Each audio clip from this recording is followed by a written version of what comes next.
இன்றைக்கு திண்டிவனம் தொகுதியில் இந்த கடங்கல் ஏரியை வந்து தூர்வாடுற நிகழ்வை வந்து முன்னெடுத்திருக்கிறோம். 1420 ஏக்கர் நிலப்பரப்பு கொண்ட ஒரு பெரிய ஏரி கடங்கல் ஏரி. திண்டிவனத்தினுடைய குடிநீர் பிரச்சனையை இங்க இருக்கின்ற மக்களுடைய வாழ்வாதாரத்தை பாதுகாக்கக்கூடிய ஒரு ஏரி கடங்கல் ஏரி. இந்த ஏரியை இங்க இருக்கின்ற நம்ம பசுமை இயக்கமும் ரோட்டரி கிளப்பும் இணைந்து இதை வந்து வாலண்டியராக எடுத்து முன்னெடுத்திருக்கிறார்கள். ஏற்கனவே முருங்கம்பாக்கம் அதை ஏரி, இந்த திண்டிவனம் தொகுதியிலே இருக்கின்ற இன்னொரு ஏரி முருங்கம்பாக்கம் ஏரி. அந்த ஏரியும் அவர்கள் வந்து தூர்வாரி அதை வந்து தண்ணீரை தேக்குகின்ற வேலையை அவர்கள் செய்திருக்கிறார்கள். இப்பொழுது அடுத்த கட்டமா அங்கே வந்து பனை விதை நடுகின்ற நிகழ்ச்சியை நாங்கள் முன்னெடுக்கின்றோம். இந்த பட்ஜெட் முடிந்த உடனே திண்டிவனம் தொகுதி என்னென்ன செய்ய வேண்டும், என்னென்ன வேலைகள் தொடங்க வேண்டும் என்கின்ற அந்த விவரங்களை நாங்கள் வந்து முழுமையாக எடுத்துக்கிறோம். மக்களுடைய கோரிக்கைகள், மக்களுடைய தேவைகளை அறிந்து பட்ஜெட் தொடர் முடிந்தவுடன் முழுமையாக இங்கு இருந்து அந்த வேலைகளை செய்வதற்காக நாங்கள் வந்து அதற்கான வேலைகளை தொடங்கி இருக்கிறோம். அந்த வகையில் இது முதல் வேலையாக நாம் பார்க்கிறோம். சார், இது வந்து தொண்டு நிறுவனம் தான் வந்து பணம் கொடுக்குறாங்க. உங்க எம்எல்ஏ ஃபண்ட்ல இருந்தோ எம்பி ஃபண்ட்ல இருந்தோ பணம் ஹெல்ப் பண்ணா நல்லா இருக்கும். ஏன்னா 1400 ஏக்கர் இருக்கு. இப்போ இருக்கிறது வந்து பார்த்தா ஒரு 600 ஏக்கர் தான் இருக்குது. மீதி ஏக்கர்லாம் காணாத போயிடுச்சு. அதை எப்படி நடவடிக்கை? இப்போ அதுதான் மாவட்ட ஆட்சியர்கிட்ட நாங்கள் பேசியிருக்கிறோம்.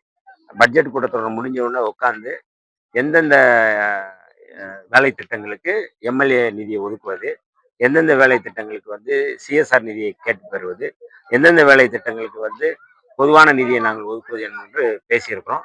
அதனால இந்த இது முடிந்த உடனே கட்டாயம் வந்து நான் ஏற்கனவே சொன்னது போல தான் இந்த திண்டிவனம் அப்படிங்கிறது திண்டி வளமா கொண்டு வரதுக்கு அதற்கான முன்னெடுப்புகள் இது ஒண்ணுதான். எல்லோரோடும் இணைந்து நாங்க வந்து எல்லோரையும் இணைத்து இன்க்ளூசிவா ஒரு நலத்திட்டங்களே வளர்ச்சி திட்டங்களை கொண்டு வரதுங்கிற முயற்சியில பண்ணிட்டு இருக்கோம். அதனால நீங்க அரசு அப்படிங்கிறது வந்து இன்னைக்கு இதை முன்னெடுப்பவர்கள் எல்லோருமே இணைந்து செயல்பட்டால்தான் அது வெற்றி பெற முடியும் என்கின்ற ஒரு முதல் முயற்சி தான் இது வந்து.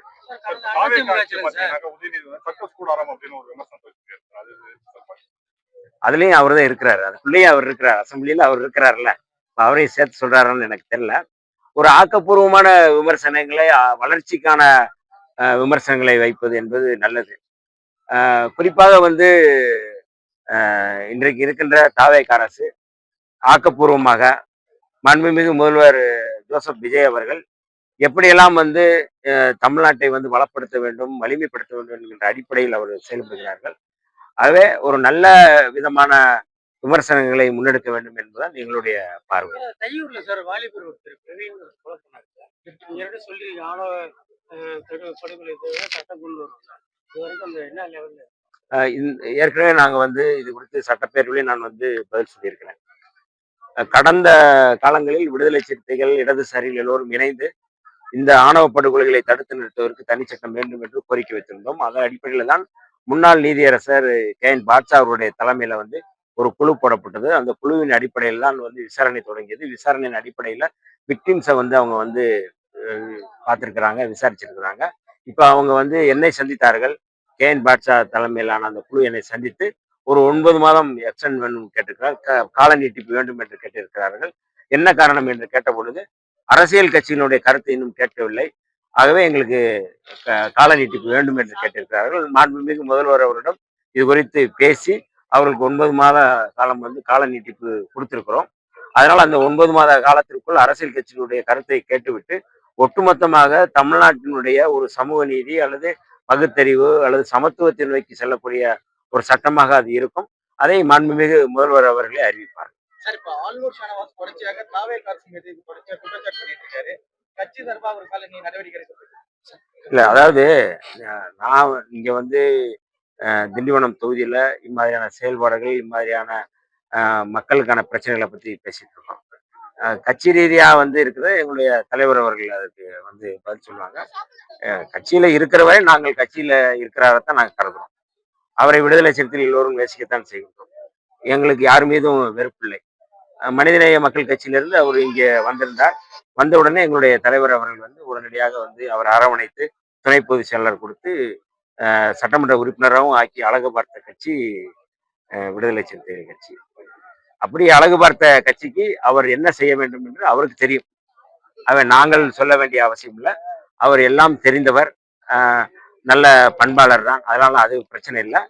அவர் எடுக்கக்கூடிய முடிவு தமிழ்நாடு முஸ்லிம் முன்னேற்ற கழகத்திலிருந்து இங்கே வந்தார். மனிதநேய மக்கள் கட்சி தொடங்கும் பொழுது தான் இங்கே வந்திருந்தார்.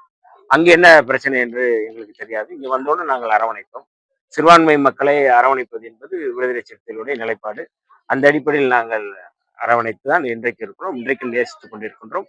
எங்களுக்கு எந்த விதமான வெறுப்புணர்ச்சி இல்லை. சார், விடுதலை சிறுத்தைகள் கட்சி வந்து பலவீனப்படுத்த முயற்சி பண்றாங்களா சார்?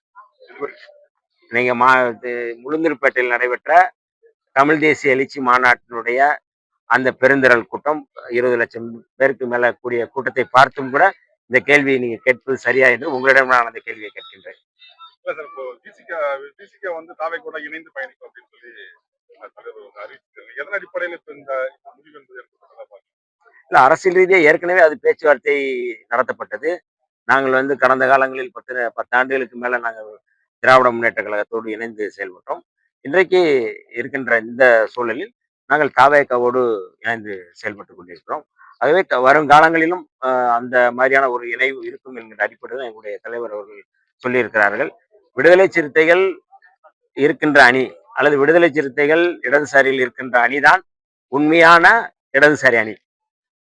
விடுதலை சிறுத்தைகளோ இடதுசாரிகளோ இல்லாத அணி வந்து இடதுசாரி அணி என்று சொல்ல முடியாது.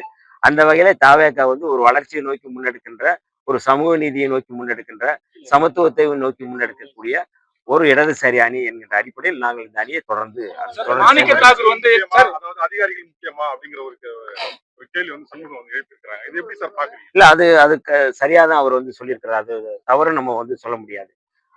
இந்த நாட்டை ஆள்வதற்கு மக்களால் தேர்ந்தெடுக்கப்பட்ட ஒரு அரசு, ஒரு முதல்வர் இருக்கிறாரு. அதிகாரிகள் அல்ல. அதிகாரிகள் வந்து வழிநடத்த முடியாது என்கிற அடிப்படையில் தான் அவர் சொல்லியிருக்கிறாரு. அது தவறான கருத்து என்று சொல்ல முடியாது. சார், காங்கிரஸ் தலைவர் மாணிக்கம் தாகூர் வந்து சார் நம்ம இந்தியா கூட்டணியில வந்து தாவேகா இல்ல, அவருக்கு எம்பி இல்லாதனால இந்தியா கூட்டணி இல்லன்னு சொல்றாரு. ஆனா விடுதலை சிறுத்தைகள் கட்சி வந்து இந்தியா கூட்டணியில தமிழக வெற்றியாக இணையணும்னு சொல்றீங்க சார். இல்ல, ரெண்டும் ஒரே கருத்து தான். மாணிக்கம் தாகூர் சொன்னது தாவேகாவுல நாடாளுமன்ற உறுப்பினர்கள் ஆன பிறகு அவர்கள் இணைப்போம் என்று சொல்லியிருக்கிறாங்க. இப்ப நாங்களும் எங்க தலைவரும் அதுதான் வந்து இந்தியா கூட்டணி என்பது மிக முக்கியமான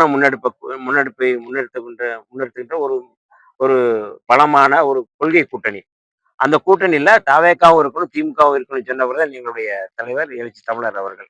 ஆகவே வந்து பாஜக, RSS சங்பரிவார் அமைப்புகளுடைய சதி திட்டத்தை முறியடிக்க வேண்டுமானால் எல்லாரும் இணைந்து செயல்பட வேண்டும் என்று சொல்லுகிறோம். அதை தான் வந்து மாணிக்கம் தாகூர் அவர்களும் அதைத்தான் சொல்றாங்க. MP இல்லைங்கிறதுனால வந்து அந்த மாதிரி சொல்லியிருக்கிறாரு. நாங்க வந்து இந்த இந்த இடதுசாரி அரசியலை முன்னெடுக்கக்கூடிய இடத்துல வந்து தாவேகாவும் இருக்க வேண்டும் என்று நாங்கள் சொல்கின்றோம். அவ்வளவுதான். ரெண்டுக்கும் தலித் அமைச்சர்கள் இருக்கிறத குறைச்சு அவங்க தாவேகா சொல்லிட்டே இருக்காங்க. ஆனா சாதி ஆணவ படுகொலைகளை யாரும் வந்து அந்த அளவுக்கு வந்து கண்டிக்கிறது இல்ல, ஆர்வம் சொல்றது அப்படின்னு சில பொறுத்த எதிர்கட்சிகள் வந்து வச்சுட்டே இருக்காங்க. அப்ப அதுக்கு என்ன சார்? சாதி ஆணவ படுகொலை தடுப்பதற்கு திமுக என்ன செய்தது? இப்ப கூட இன்னைக்கு எங்களுடைய தலைவர் அவர்கள் சாதி ஆணவ படுகொலை தொடர்பாக வந்து நடந்த வீட்டுக்கு போய் பார்த்து 1 லட்சம் ரூபாய் நிதி கொடுத்து வந்திருக்கிறாரு. திமுகவினர் கடந்த காலங்களில் அது போனார்களா, இப்பொழுதாவது போனார்களா என்கின்ற கேள்வியை நாங்கள் முன்வைக்கிறோம். கேள்வி கேட்பது எளிது. அந்த இடத்துக்கு, அந்த களத்துக்கு போய் அவர்களோடு அந்த துயரத்தில், அவர் துக்கத்தில், அவர் அழுகையில் போய் கரைந்து நிற்பதுதான் வந்து மிக முதன்மையானதை நாங்கள் பார்க்கிறோம். என்ன வேணாலும் கேள்வி கேட்கலாம். அந்த கேள்வியை வந்து ஏன் வந்து சட்டமன்றத்திலே அவங்க வந்து ஆணவ படுகொலையை தடுத்து நிறுத்துவதற்கு வந்து தனிச்சட்டம் வேண்டும் என்று கடந்த முறை நாங்கள் கோரிக்கை வைத்த பொழுது, எங்களுடைய சட்டமன்ற உறுப்பினர் கோரிக்கை வைத்த போது அது குறித்து எந்த பதிலும் சொல்லவில்லையே. அதனால அது வந்து கேள்வி கேட்பதை தாண்டி செயல் வடிவத்திற்கு கொண்டு வருவதற்கு நாங்கள் முனைகின்றோம். யார் மீதும் நாங்கள் குற்றம் சுமத்துவதற்காக இந்த கேள்வியை நான் கேட்கவில்லை.